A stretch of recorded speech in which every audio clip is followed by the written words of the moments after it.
கொஞ்ச நாளைக்கு முன்னாடி வந்து பார்த்தீங்கன்னாக்கா, நான் வந்து ஒரு ஸ்விக்கியில வந்து வேலை செஞ்சிருந்தேன். அதில ஏகப்பட்ட ஆக்சிடென்ட் நடந்தது எனக்கு. நல்ல வேளை ஹெல்மெட் போட்டிருந்தனால நான் தப்பிச்சேன். அப்போ கிட்டத்தட்ட நெறைய ஆக்சிடென்ட் நடந்தவுனே சரியான ரெஸ்பான்ஸ் இல்ல. அந்த ஃபுட் டெலிவரி பண்ணணும். அந்த மாரி ஒரு பிரச்சனைகள்லாம் உள்ள இருந்தது. சரி நான் என்ன பண்ணேன், அந்த ஸ்விக்கிய விட்டு நின்னுடலாம். நம்ம வேற எதனா வேலைய கூட பார்த்துக்கலாம். இது வேணாம் நமக்கு அப்படின்ற மாரி நான் ஒரு முடிவு எடுத்துட்டு, நான் வேற வேலைக்கு நான் மூவ் ஆயிட்டேன். மூவ் ஆனதுக்கு அப்புறமேட்டு தான் தெரிஞ்சது இவங்க கால் பண்ணி எந்நேரம் டிஸ்டர்ப் பண்ணிக்கிட்டே இருக்கிறாங்க. வந்து ஓட்டுங்க, வந்து ஓட்டுங்கன்னு. கடைசியா ஒரு கால் வந்தது. ஒரு பொண்ணு தான் ஸ்விக்கிலேருந்து கால் பண்ணியிருந்தது. இந்த மாரி "சார் நீங்க வந்து ஸ்விக்கி ஓட்டலாமே, ஓட்டுனா நல்லா இன்கம்மு, நல்லா ஓட்டலாம், நல்லா இது பண்ணலாம்" அப்படின்ட்டு.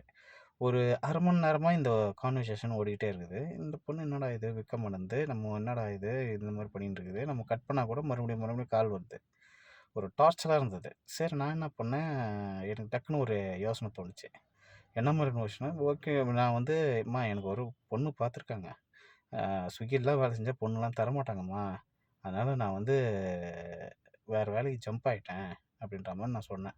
அப்பவும் அது விடாம என்ன கேட்டுக்கிட்டே இருந்தது. டக்குன்னு நான் ஒரு வார்த்தை கேட்டேன். "சரிம்மா அந்த நிச்சயம் இதுவ நான் நிறுத்திக்கிறேன். உன்ன கல்யாணம் பண்ணிக்கிறேன். 2 பேரும் சேர்ந்து ஸ்விக்கி ஓட்டலாம்." அப்படின்னு சொன்னோனே, அந்த பொண்ணு ஃபோன் வச்சுச்சு. அதுலேருந்து ஒரு ஃபோன் கூட இல்ல. உங்களுக்கு யாருனா அந்த மாரி கால் பண்ணாங்கன்னா, நீங்களும் இப்படியே பண்ணுங்க.